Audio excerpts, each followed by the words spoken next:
Episode की शुरुआत में बाईचैन अपनी सीट पर बैठकर फोन चला रहा होता है और कल की फाइट की वजह से बाईचैन फेमस हो गया होता है। बाईचैन अपनी सीट पर अच्छे से नहीं बैठा था। बाईचैन को ऐसा देखकर मास्टर अपनी स्पिरिचुअल पावर से उसे नीचे गिरा देते हैं, लेकिन मास्टर मन ही मन में कहते हैं बाईचैन ने एक ही रात में अपनी स्पिरिचुअल फायर पावर को प्यूरिफाई कर लिया है और यहाँ तक कि बाईचैन थर्ड स्वॉर्डमैनशिप के लेवल पर पहुंच गया है। जिसके बाद बाईचैन अपनी सीट पर आके बैठ जाता है और मास्टर अपना लेक्चर शुरू करते हैं, जहां मास्टर कहते हैं कि हमारी प्रैक्टिस स्पिरिचुअल पावर के फाउंडेशन की वजह से होती है। अगर ये क्रिया अच्छे से काम ना करे तो आपको कल्टीवेशन करते वक्त समस्याओं का सामना करना पड़ता है। और मास्टर सभी की मेटाफिजिकल अल्केमी के बारे में सिखा रहे थे। जहां बाईचैन मास्टर की वीडियो रिकॉर्डिंग कर रहा था, मास्टर सभी को अपनी स्पिरिचुअल एनर्जी के फाउंडेशन के परफेक्शन के बारे में सिखा रहे थे। और तभी मास्टर बाईचैन की ओर देखकर कहते हैं बाईचैन ने अपनी कल्टीवेशन एक रात में तो पूरी नहीं की होगी और मुझे उसके अंदर अर्थ कोर की एसेंस महसूस हो रही है। बाईचैन बेहद कम वक्त में अपनी कल्टीवेशन के हायर रैंक तक पहुंच गया है। शायद बाईचैन अपनी सिस्टर से भी अच्छा स्वॉर्ड्समैन है। जिसके बाद मास्टर स्टूडेंट्स को बताते हैं कि आपको नेक्स्ट क्लास में एंटर करने के लिए कम से कम लेवल 2 को ब्रेक करना होगा। और मास्टर कहते हैं क्या किसी को कुछ पूछना है, जिस पर बाईचैन अपने हाथ को ऊपर उठाता है, जिसे देखकर मास्टर हैरान हो जाते हैं और बाईचैन से कहते हैं तुम्हें क्या पूछना है। जिस पे बाईचैन कहता है मुझे वॉशरूम में जाना है। बाईचैन के इस आंसर से मास्टर गुस्सा हो जाते हैं और बाईचैन को बाहर जाने के लिए कहते हैं। इसके बाद बाईचैन अपने फोन को लेकर वहां से बाहर चला जाता है, लेकिन वो वॉशरूम जाने के बजाय एक पेड़ के पास जाकर बैठ जाता है। वहां जाकर वो अपने फोन में नए एप्लीकेशन को पाता है और उसे इंस्टॉल कर लेता है। एप्लीकेशन को ओपन करने के बाद उसमें वही बताया जाता है जो मास्टर ने बाईचैन को सिखाया था, लेकिन फोन बाईचैन के साथ कनेक्ट हो चुका है, जिस वजह से बाईचैन अपने फोन में जो भी रिकॉर्ड करता है तो उसे उस चीज का एक्सपीरियंस हो जाता है। फोन के कहे अनुसार बाईचैन अपनी कल्टीवेशन को शुरू कर देता है, जिस वजह से उसके आसपास स्पिरिचुअल एनर्जी फ्लो होने लगती है। लेकिन तभी बीच में ही उसकी कल्टीवेशन रुक जाती है क्योंकि फोन बैटरी डाउन हो गई होती है। तभी फोन से आवाज आती है कि आपके पास मेटेलिक मटेरियल को डिटेक्ट किया है, जिससे आप अपने फोन को चार्ज कर सकते हैं। जिसे सुनकर तो बाईचैन बेहद खुश हो जाता है और मेटेलिक चार्ज को ऑन कर देता है और तभी उसके फोन में 2% चार्ज इंक्रीज हो जाता है। और फिर वो अपने पॉकेट को चेक करता है, जिसके अंदर से 20 सिल्वर कॉइन मिसिंग होते हैं। जहां बाईचैन कहता है 2% के चार्ज के लिए 20 सिल्वर कॉइन की जरूरत है और मुझे अपना फोन फुल चार्ज करने के लिए 920 सिल्वर कॉइन की जरूरत है, यानी कि टोटल 10 गोल्ड कॉइन। मेरे पास तो खाने के लिए पैसे नहीं है, तो मैं इतने सारे पैसे कहां से लाऊंगा। इसके बाद बाईचैन और वांग कैंटीन के बाहर बैठे हुए होते हैं, जहां वांग रोने लगता है क्योंकि उनके पास खाने के लिए पैसे नहीं होते हैं। और वही दो लड़कियां बाईचैन के पास आकर उसे देखने लगती है। तभी उसके पास सीनियर क्लास का स्टूडेंट शियाओ फैंग आता है और वो बाईचैन से कहता है मैं यहाँ तुम्हारी मदद के लिए आया हूँ। आज मेरा मूड अच्छा है तो मैंने सोचा कि किसी कुत्ते को खाना खिला दूं। ये सुनकर बाईचैन को गुस्सा आ जाता है और वो अपनी स्वॉर्ड को बाहर निकालने लगता है, जिस पे फैंग कहता है तुम्हें गुस्सा होने की जरूरत नहीं है, मैं सोचा कि मैं तुम्हें कुछ पैसे उधार दे दूं। इस बात पर बाईचैन अपनी स्वॉर्ड को वापस रख लेता है और उससे कहता है मुझे 20 गोल्ड कॉइन की जरूरत है। जिस पर फैंग कहता है ठीक है, लेकिन तुम्हें एक महीने अंदर मुझे 40 गोल्ड कॉइन वापस देने होंगे। इसे सुनकर बाईचैन हिचकिचाने लगता है तो फैंग कहता है अगर तुम ये नहीं कर सकते हो तो तुम्हें एयर एंड प्राइज को जीतना होगा। अगर तुम इस काम को पूरा करोगे तो तुम्हें पैसे देने की जरूरत नहीं है। अगर तुम एयर एंड प्राइज को हासिल करने में नाकामयाब हो गए तो तुम्हें मेरा नौकर बनना होगा।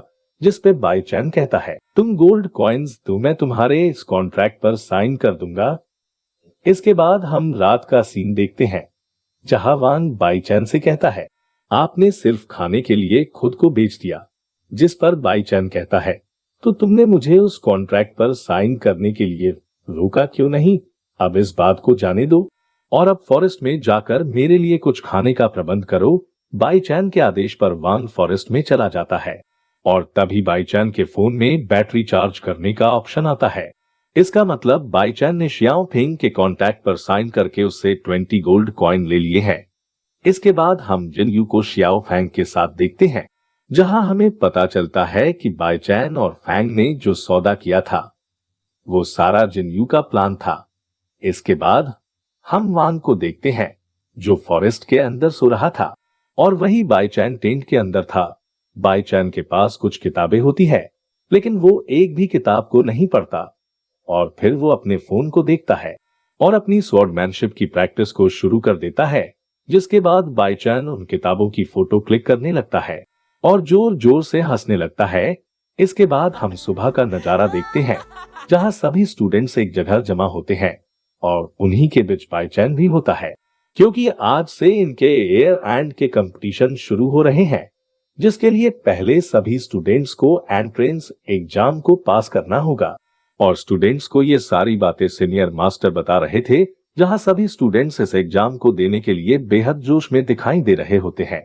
इसके बाद बाईचैन अपने एग्जाम हॉल में जाता है जहां उसी के साथ जिनयू और फैंग होते हैं। जहां फैंग बाईचैन से कहता है, तुम मेरे नौकर बनने वाले हो तो तुम्हें इतनी मेहनत करने की जरूरत नहीं है। लेकिन बाईचैन उसे फुल इग्नोर कर देता है। तभी वहां सीनियर मास्टर आते हैं और सभी को एग्जाम्स के इंस्ट्रक्शन देने लगते हैं और इसी के साथ बाईचैन के आसपास एक स्पिरिचुअल पावर का ऑरा बन जाता है।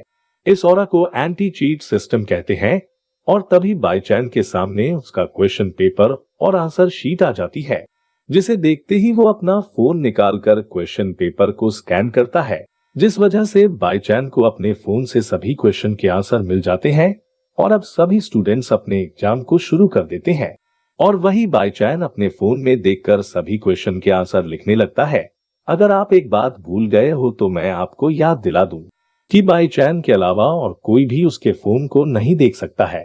जहां बाईचैन सभी क्वेश्चन के आंसर लिख देता है और खुश होने लगता है और सभी को देखते हुए एग्जाम हॉल से बाहर चला जाता है। इसके बाद हम जिनयू और फैंग को साथ में देखते हैं, जहां फैंग कहता है, अगर मेरा नसीब अच्छा हुआ तो मैं इस एग्जाम में फुल मार्क्स भी ले सकता हूँ। जिसके बाद वो दोनों एक पोल के पास जाते हैं। उस पोल पर रिजल्ट अनाउंस होने वाला था और तभी फैंग कहता है, बाईचैन सबसे पहले एग्जाम हॉल से बाहर गया था, शायद उसने कुछ भी नहीं लिखा होगा। और तभी रिजल्ट अनाउंस होता है, जहां सभी स्टूडेंट्स पोल पर अपना हाथ रख के रिजल्ट चेक कर रहे होते हैं। इसके बाद फैंग अपना रिजल्ट चेक करने जाता है, जहां फेंग को 81 मार्क्स मिलते हैं और फैंग को सबसे होशियार स्टूडेंट माना जाता है।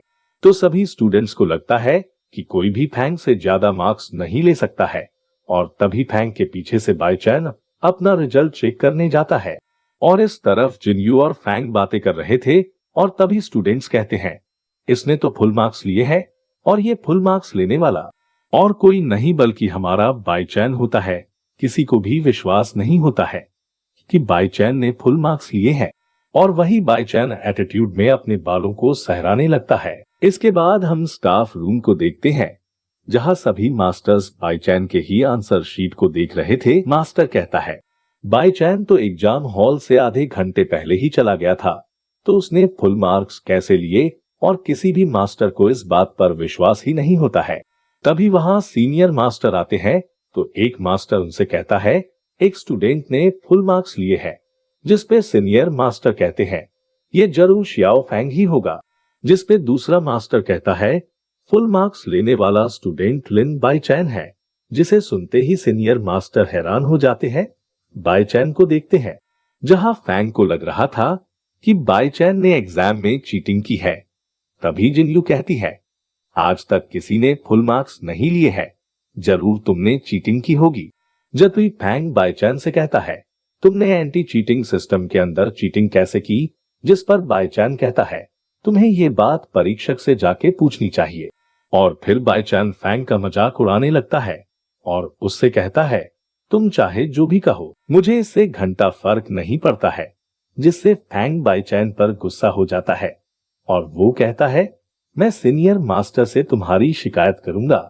लेकिन बाईचैन को फैंग की बातों का घंटा फर्क नहीं पड़ता है और इसी घंटे के साथ ये एपिसोड यही खत्म हो जाता है। अगर एक्सप्लेनेशन पसंद आई हो तो वीडियो को लाइक और चैनल को सब्सक्राइब करना मत भूलना।